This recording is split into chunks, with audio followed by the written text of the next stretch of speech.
Sometimes the C-flex on the cuff sticks to the inside of the spigot and doesn't snap out fully the first time. To fix this, simply work around the cuff, pushing in with your thumbs to release the C-flex until it snaps fully into place.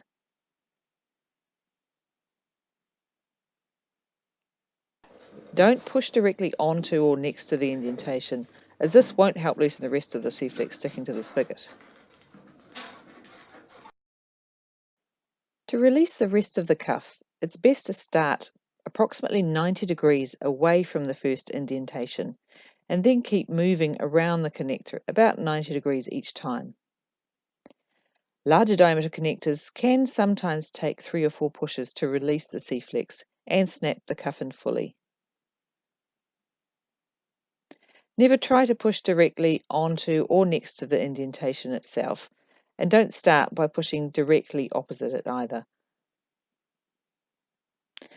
It's important to work your way around the circumference of the connector gradually in 90-degree or quarter turns.